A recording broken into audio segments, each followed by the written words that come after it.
Hola amigos, ¿qué tal? Sean todos y todas bienvenidos a su espacio Precisando, correspondiente a este domingo 11 de septiembre del año 2022. Gracias por el honor de su sintonía. Hoy, como de costumbre, un programa sumamente interesante.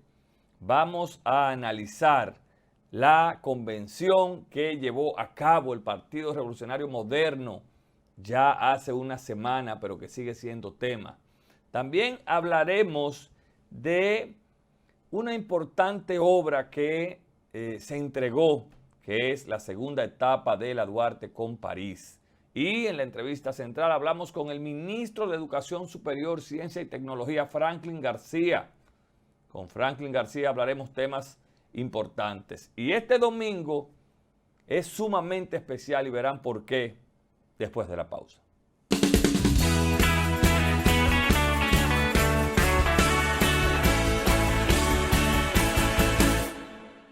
Gracias amigos por continuar con nosotros. Miren, antes de nuestro comentario les decía que este domingo 11 es sumamente especial porque esa señorita que ustedes ven ahí en pantalla de nombre Alondra María Miñoso Curi, mi hija mayor, hoy está cumpliendo 15 años de edad y nos hace sentir sumamente orgullosos a todos los que hemos estado a su lado en toda esta etapa. Mi hija, solo de decirte que te amo con todo mi corazón, que sigas siendo esa jovencita educada, aplicada, cariñosa y familiar, y que tus familiares nos sentimos muy felices y orgullosos de ti.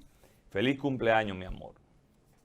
Miren, el pasado domingo, el Partido Revolucionario Moderno llevó a cabo su convención para elegir una serie de autoridades, de encargados de secretarías y demás, pero que llevaba también a cabo la ampliación y la selección de sus miembros de su máximo organismo, que es la Comisión Ejecutiva, que es el organismo encargado de trazar las políticas, las estrategias, es decir, es el máximo organismo de ese partido político hoy en el poder.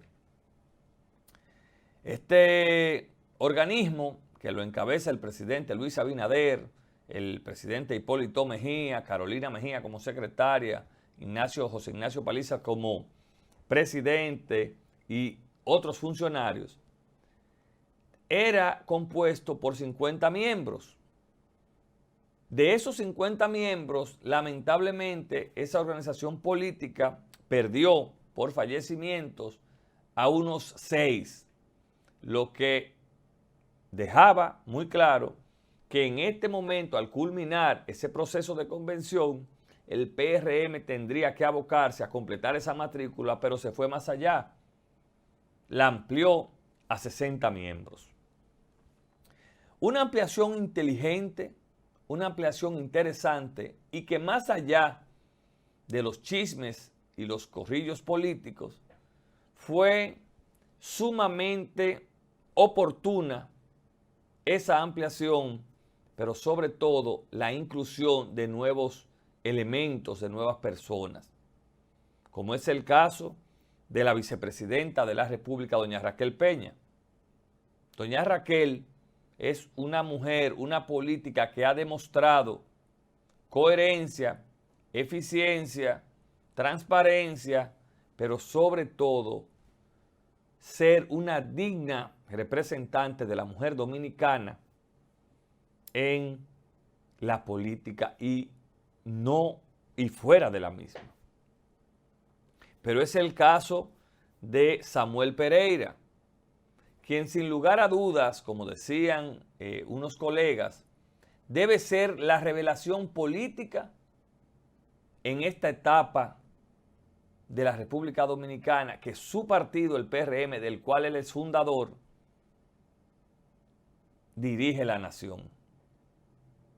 Samuel, quien formó parte desde el inicio del equipo de Luis Abinader, ha venido forjándose en la política, ha desempeñado una labor encomiable en la responsabilidad que le ha asignado el presidente de la República frente al Banco de Reservas. Y bueno, esto le da méritos suficientes para hoy también formar parte de ese órgano del Partido Revolucionario Moderno. Otro joven es el amigo Wellington Arnott. Sin lugar a dudas, y le decía yo el otro día a un amigo, uno de los jóvenes promesas de ese partido y del país, con más conocimientos políticos, pero sobre todo con más empatía con la sociedad y que está llevando a cabo una gran labor frente al Instituto Nacional de Aguas Potables.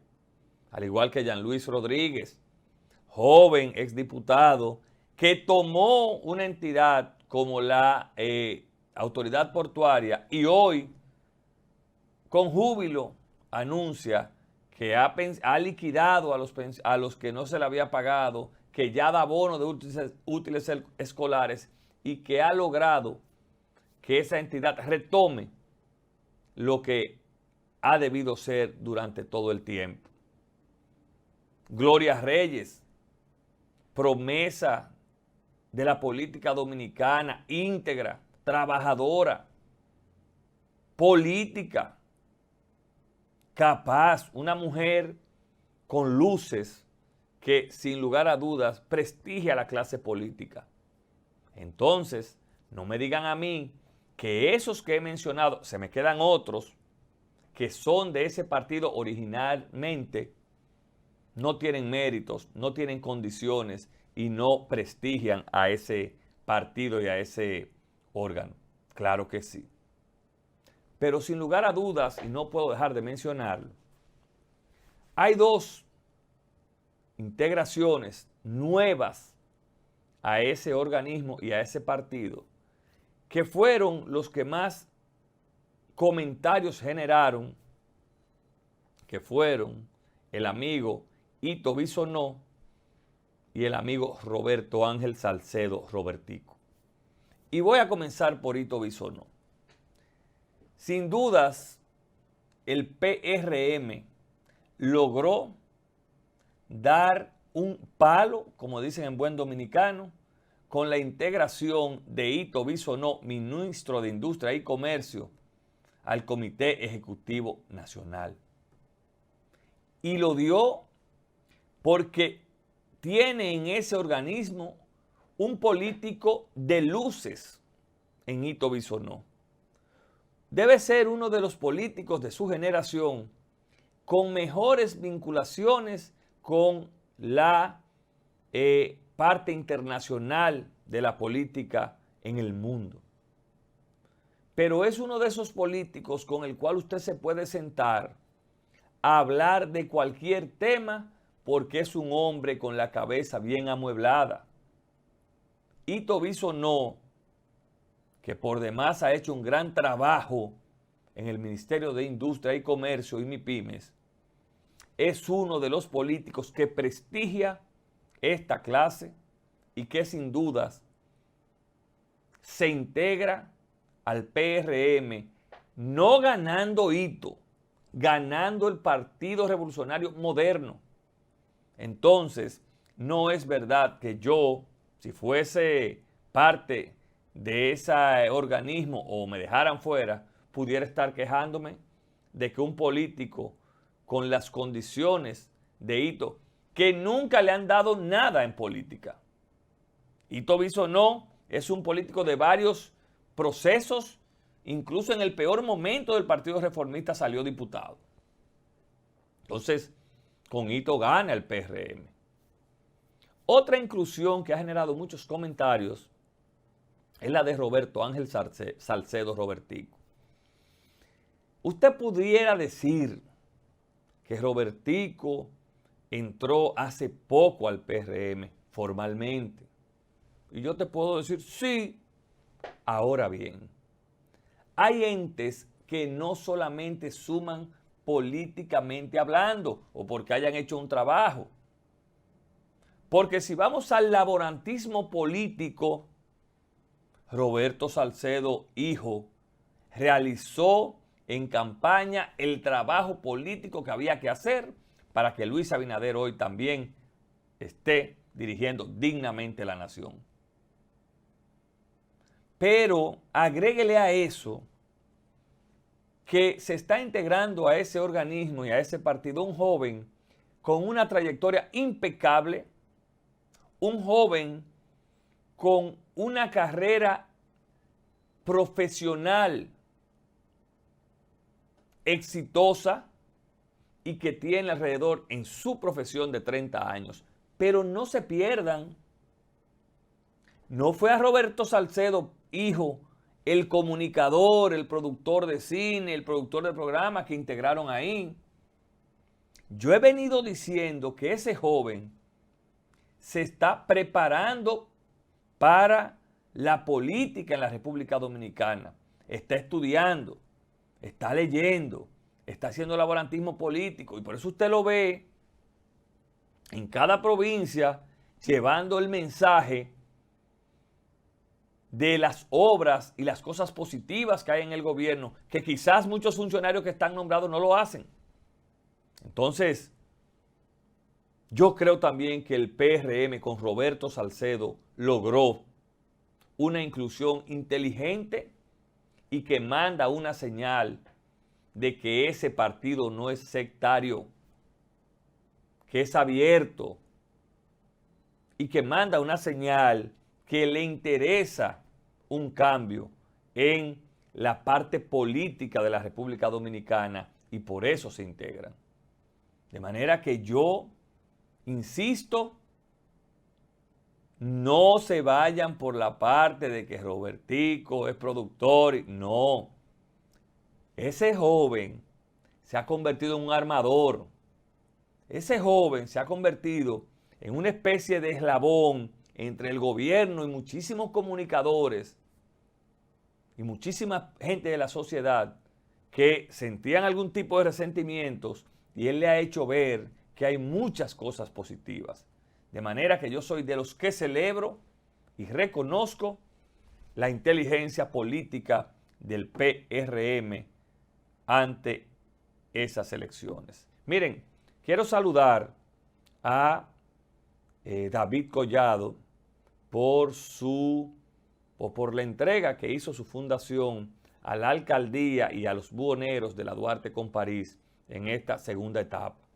Yo tengo que reconocer que David en la alcaldía prometió esa remoción, no le dio el tiempo y con el seguimiento de un gran amigo que se metió de cabeza ahí, llamado Aníbal Díaz, diputado, hoy los buhoneros de la Duarte pueden celebrar, pueden decir que van a tener o que tienen espacios dignos, espacios decentes, espacios limpios, que fueron entregados por el presidente de la República, Luis Abinader, por Carolina Mejía y por David Collado, que insisto, tenemos que reconocer que esa obra no la soltó, que esa obra él la prometió y al no poderla terminar desde la alcaldía, bueno, se involucró junto al sector privado, junto a su ministerio y hoy,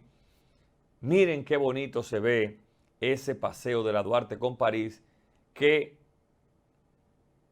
tiene mucho que ver con la decisión del gobierno de explotar la parte turística en la República Dominicana y hoy eso es lo que vemos y celebramos en la Duarte con París. Enhorabuena a los buhoneros, a la alcaldía y al ministro de Turismo, David Collado, y a mi amigo Aníbal Díaz. Señores, no se vayan, que ya está con nosotros Franklin García Fermín, ministro de Educación Superior, Ciencia y Tecnología. Todo esto después de la pausa.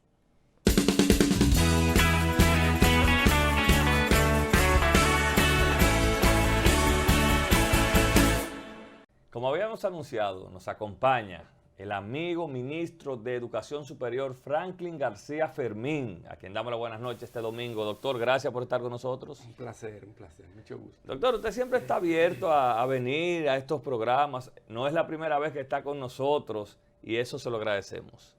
Sí, bueno, nuestro papel como servidor público, ¿verdad? Tenemos que mantener informado a la comunidad sobre lo que hace el Ministerio de Educación Superior, Ciencia y Tecnología y cualquier otro tema que Así, haya no, que con tratar. usted vamos a tocar varios temas. El primero es que cómo está la vicerrectora. Cuéntenos un poquito cómo va esa experiencia de su esposa, quien es vicerrectora de la Universidad Autónoma Santo Domingo, de la cual Bueno, usted fue rector. Sí, bueno, Rosalía Sosa.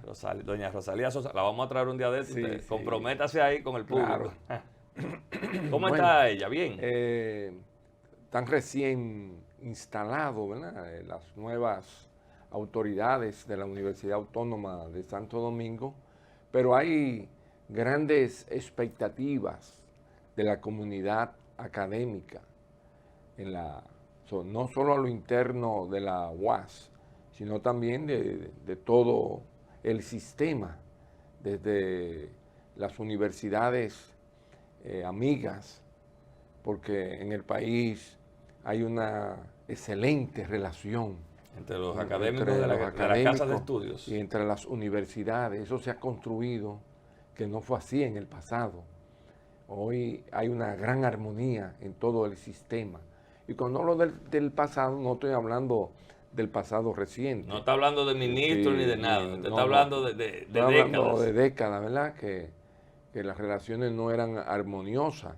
Sin embargo, hoy hay una gran colaboración entre todas las universidades del país. ¿Y el ministerio qué está haciendo ya sí en esta gestión, doctor, para que esas relaciones permanezcan, para que se busquen ideas entre la comunidad de universitarios? Sí, fíjate, perdóname, cuando llegamos al ministerio, llegamos en un momento Difícil. muy difícil. Con la universidad cerrada. Sí, muy especial. Las universidades estaban virtual, impartiendo labores docentes y administrativas inclusive, de manera virtual. Lo cual, pues, nos obligó a nosotros a visitar todas las universidades del país y a construir una colaboración, que lo hubo también de manera espontánea, porque eso hay que señalarlo.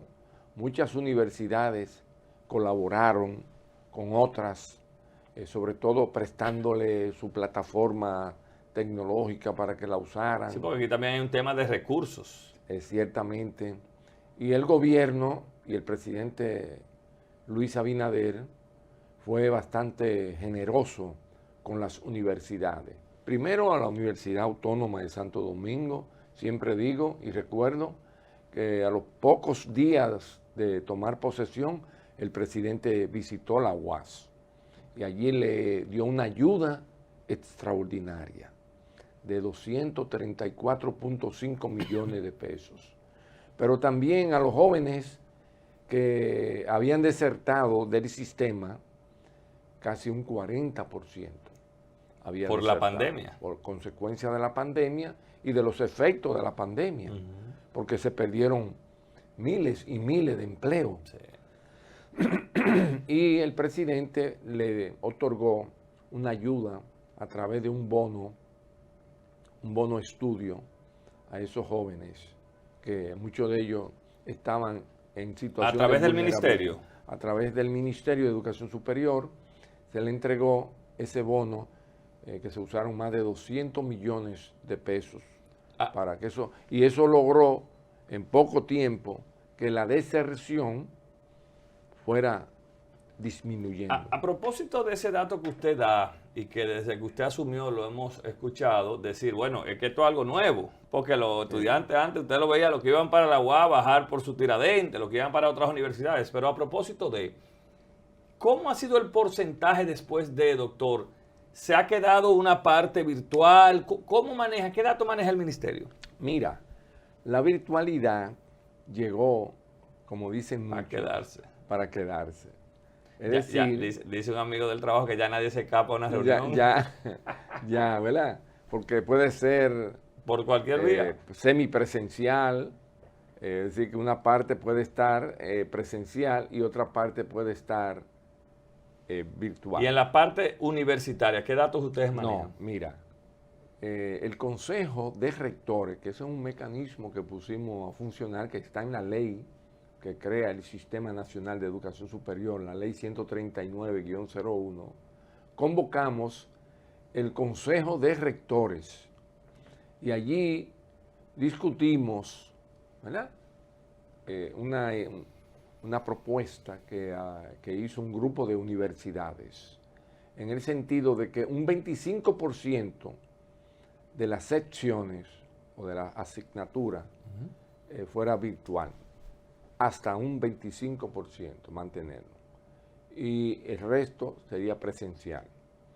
Y eso lo llevamos al Consejo Nacional de Educación Superior y se aprobó. Se aprobó. Y fíjate que hasta ahora las universidades están impartiendo hasta un 25%. Se ha cumplido esa cuota. Sí. Hay universidades que querían más. La propia UAS, increíblemente, muchos profesores quieren mantenerse Virtual. en la virtualidad. Claro, la virtualidad fue un proceso que tuvimos que llegar Obligatoriamente. de manera obligatoria, compelido por la situación que se presentó en el mundo. El mundo estaba paralizado. Y para que el sistema no se cerrara, o sea, que no trabajaran las universidades, hicimos el país aprobó dar ese paso de pasar, y que valga la redundancia, de la presencialidad casi el 100%. Pero una pregunta, doctor. A la virtualidad 100%. ¿Y cómo ustedes se involucran de manera real? Porque usted está hablando de, como bien claro lo dice, de 0 a 100. Sí, así mismo. Eso implica un costo económico, eso implica una transformación. ¿Qué papel jugó el Ministerio de Educación Superior en ese punto? Sí, bueno, primero apoyar a las universidades, a todas, en todo el sentido de la palabra, financieramente. De ahí que el presidente le otorgó 234.5 millones a la UAS, precisamente para que la UAS no tuviera ningún tipo de problema en términos de plataforma tecnológica y pagara también los permisos que se requieren. Todo lo que tenía que hacer. Todo lo que se. Y también la ayuda que se le dio a las ¿Hubo facilidades para las privadas? Sí, por supuesto. A una más que otra, pero siempre el gobierno tuvo la vocación de ayudar, de colaborar, conociendo que estábamos en un momento de excepción, ¿verdad? De ahí que también a muchas universidades que sufrieron deserciones, la ayudamos a recuperar a los alumnos a través del bono estudiantil, que fue un bono para ayudar a aquellos jóvenes Un incentivo. que estaban en estado de vulnerabilidad porque sus padres perdieron los empleos, ellos que trabajaban también perdieron, algunos padres fallecieron. ¿Y se va a continuar con ese incentivo, doctor, que está haciendo el ministerio para que la juventud, aparte de ese beneficio, ¿verdad?, post pandemia que le otorgó el gobierno a través de ustedes, qué otros planes tienen ustedes para que la juventud se inserte en las universidades? Bueno, nuestra política de becas, tanto nacionales como internacionales, también fue una manera de ayudar y de colaborar con la juventud estudiosa. Y de ahí que aumentamos en un 20% las becas. Y por eso, al día de hoy, durante estos 2 años de gobierno del presidente Luis Abinader, se han otorgado más de 20,000 becas. Tanto nacionales como internacionales. Correctamente. Esas becas, en términos nacionales e internacionales, se han hecho y se han logrado con el mismo presupuesto. ¿Cómo lo logramos? ¿Y cómo se logra eso, doctor? Sí, aumentar con lo mismo. Con el mismo presupuesto. Sencillamente renegociamos los contratos con las universidades, sobre todo con las universidades internacionales, ¿verdad? Logramos rebaja de un porcentaje y lo renegociamos y eso nos permitió ahorrarnos más de 400 millones de pesos.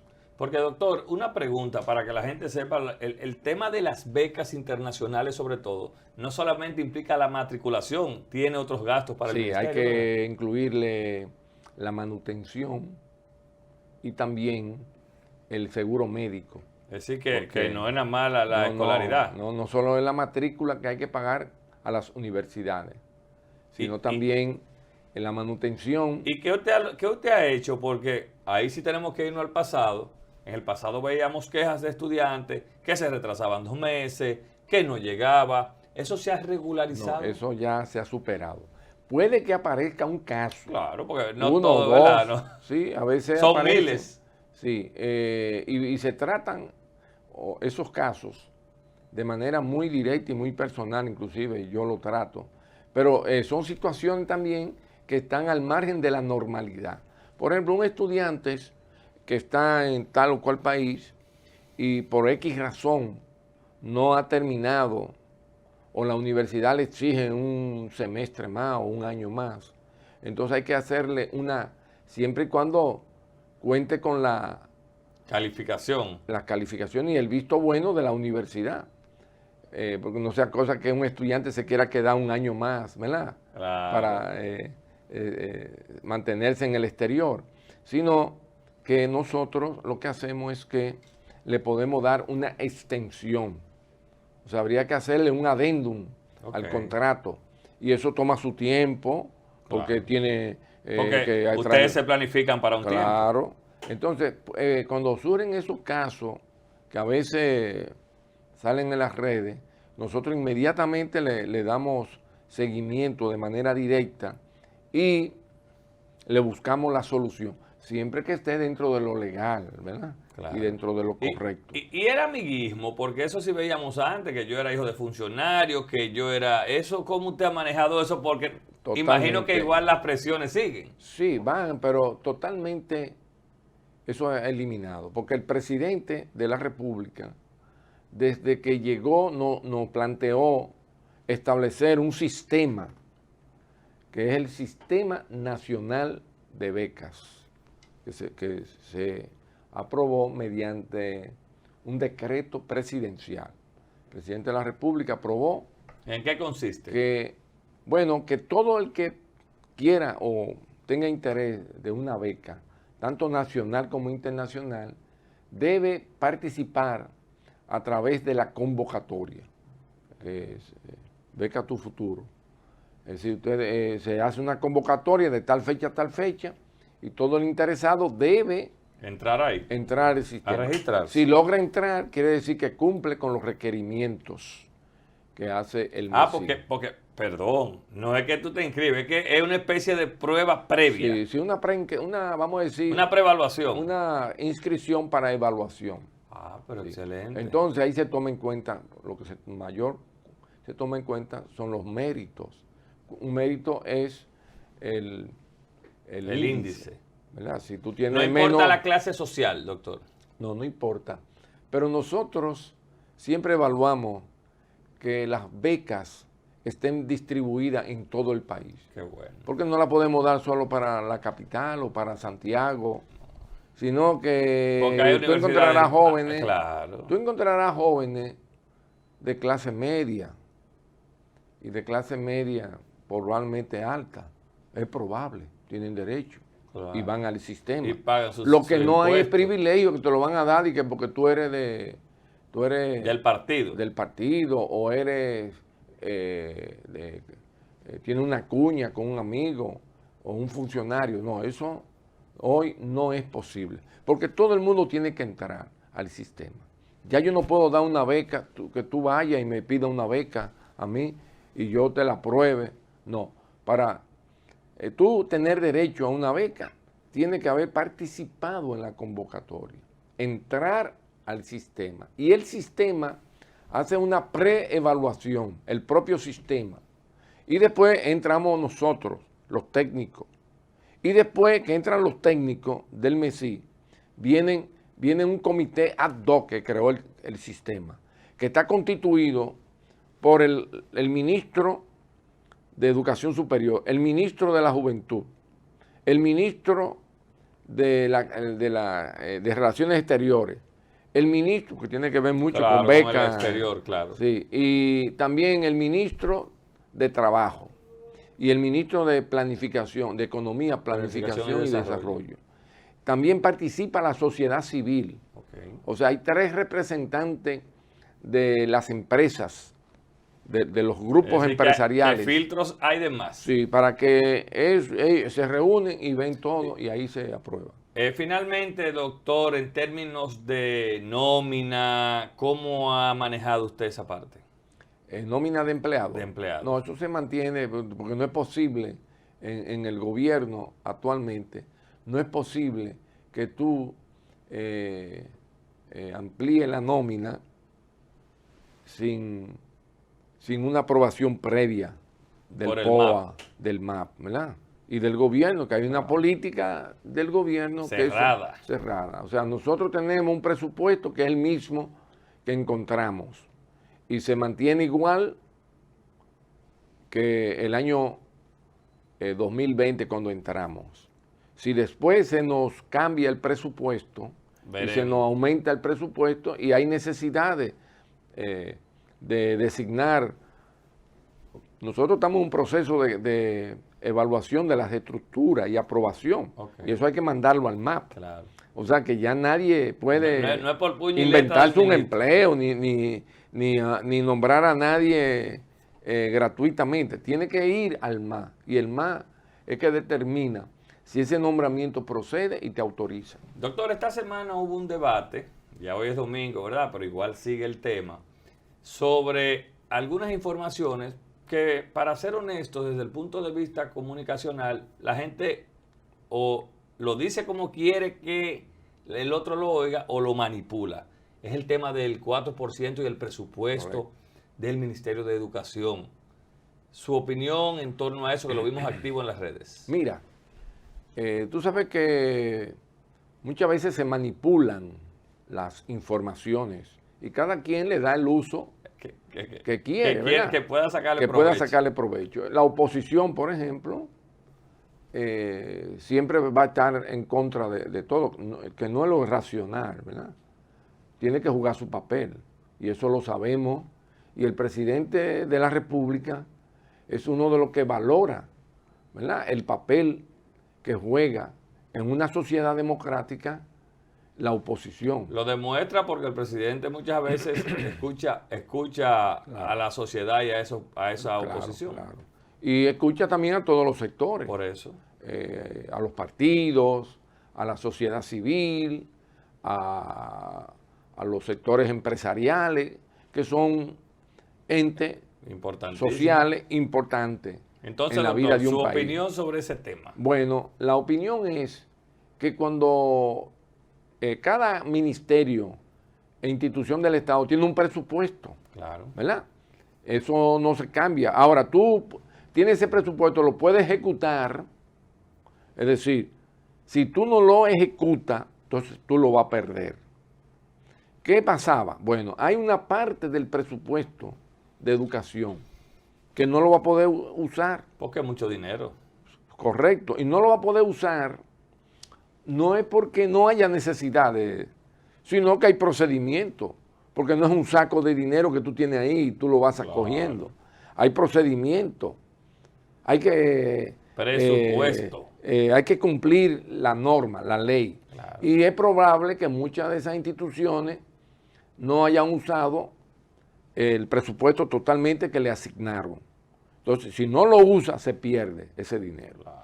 ¿Qué es lo que hace por ley? Porque la ley también, porque dicen que están violando la ley. No, la ley prevé que en agosto hay una revisión del presupuesto. Hay una revisión, lo que le llaman el reformulado, precisamente para eso. Para ver qué tú has ejecutado. Correctamente. Esa proyección al año, a ver qué te y para queda. Que no se pierda, claro, lo use otro que lo necesita. Nosotros, desde el Ministerio de Educación Superior, tenemos un aumento de ese reformulado de 1.400 millones de pesos. Es decir, de su presupuesto original le asignaron eso en la revisión. Un adicional, claro, un aumento. O sea, Educación Superior está teniendo un aumento del presupuesto. ¿Y eso no es ¿Para ilegal? qué? Bueno, número uno, para resolver un problema de la UAS.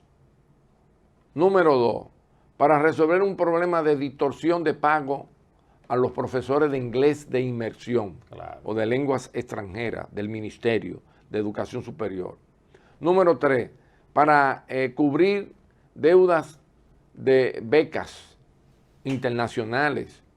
Es decir, que no es para tirar el dinero al aire. No es para tirarlo ni es para hacer la... Y no es una reducción real al presupuesto de educación. No, siempre educación tiene prioridad en su 4%. Su 4% lo tendrá siempre. Ahora, una cosa es que a ti te den 100 pesos y tú no lo puedas gastar los 100 pesos. Doctor, y en realidad usted entiende el país está preparado para ese 4%, o ustedes de lo que opinan que usted prefiere un menos porcentaje y más calidad. ¿Cómo ustedes lo evalúan? No, bueno, eso, tú sabes que es un tema muy delicado y hay que manejarlo con mucho tacto, sobre todo en una sociedad donde hay tanto inmediatismo a través de las redes sociales. Estas redes han puesto a la gente rápido. Sí, entonces también hay muchas ideas populistas que la hacen gente para hacerse los graciosos o para conseguir votos o simpatía, ¿verdad? Y eso hay que manejarlo con mucho cuidado. En la ley está establecido por ley un 4%. Eso es innegociable. Eso debe ser innegociable.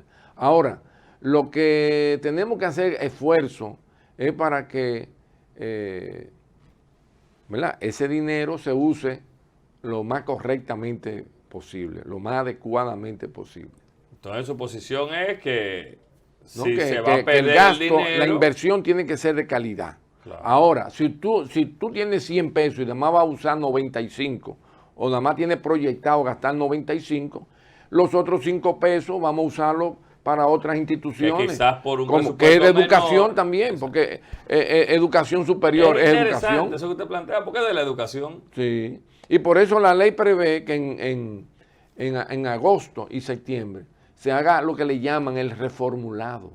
Es decir, que el presupuesto se pueda reformular, modificar. Doctor, no nos podemos ir de aquí sin hablar de la convención en la cual usted fue ratificado, ¿verdad? Como miembro de la Comisión Ejecutiva, el más alto órgano del PRM, y otros nuevos miembros que se integran.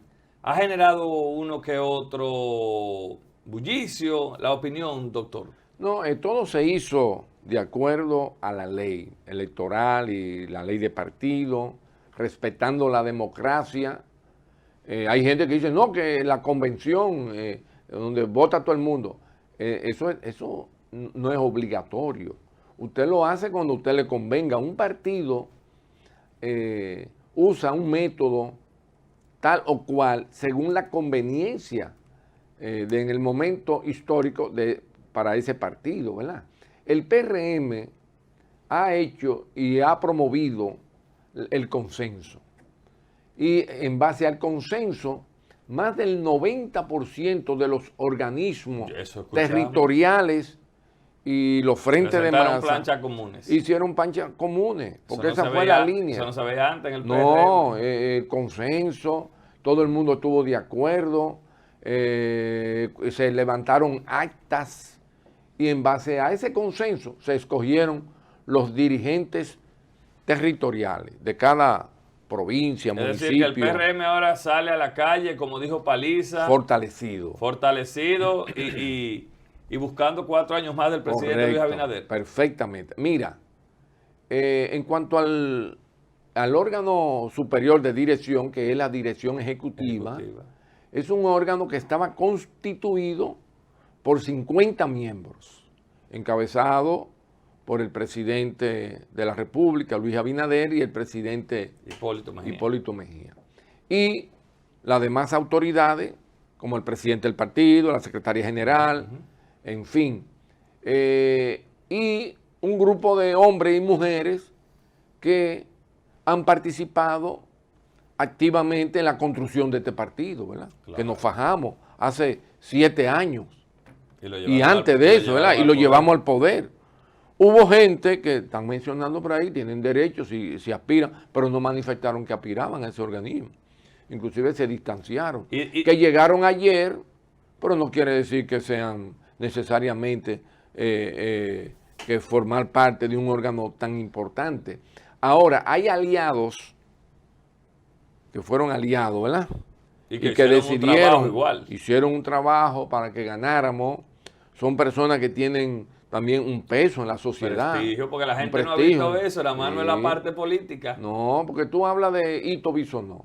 Ito Bisonó era uno de los cuadros más importantes del Partido Reformista, lo fue en una época. Y con mucho respeto ante la sociedad. Correcto, aspirante a la presidencia de la República por el Partido Reformista. Sí, sí. Fue diputado. Político con la cabeza bien amueblada. Sí, y un excelente gerente. Y en el lo caso, ha demostrado. Y en el caso igual de Robertico Salcedo, yo creo que fue un gran paso inteligente del PRM. Claro, es un activo de esta sociedad. Un activo nuevo, joven. Y se fajó también. Y se fajó. Y ha estado aportando desinteresadamente, porque no tiene cargo, no tiene posiciones. Ustedes dieron ahí una demostración de apertura igual en el PRM. Claro, y la nueva reforma estatutaria llevó de 50 a 60 los miembros. Y habían unos cargos que estaban vacantes como el caso de Ibelice Ramírez Pérez, el caso de Hugo Tolentino Díaz, sí. El caso de Tirso Mejía Rical, ahora el caso de Orlando Jorge. Es decir, habían unos 5 casos más 10 adiciones que se amplió de 50 a 60. Doctor, muchas gracias. Yo creo que siempre el tiempo es corto para conversar con usted. Sí, cómo no, con mucho gusto, siempre a tus órdenes. El doctor Franklin García fue nuestro invitado de esta noche en Precisando. Ustedes no se vayan, ya volvemos con la parte complementaria.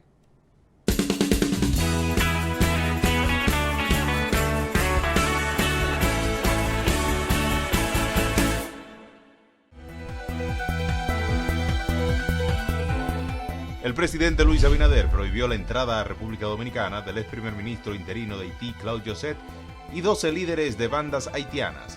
Mediante un comunicado dirigido al director general de Migración, Venancio Alcántara Valdés, alegando que Joseph y los demás afectados con la medida constituyen una amenaza para la seguridad nacional y los intereses del país. En otra información, el gobierno entregó la segunda fase del remozamiento de la intersección Duarte con París tras años de reclamos para que dicha arteria comercial fuese sacada del abandono, la arrabalización y el caos, con una inversión de más de 202 millones de pesos que fueron aportados a través de la Fundación Acción Emprende y Transforma. En el plano internacional, la reina de Inglaterra, Isabel II, falleció a sus 96 años, luego de que fuera puesta bajo supervisión médica por graves problemas de salud. La reina de Inglaterra había cumplido 70 años en el trono, lo que la convirtió en la monarca con el reinado más largo de la historia y solo superada por Luis XIV, el también conocido Rey Sol, en Francia, que se mantuvo durante 72 años.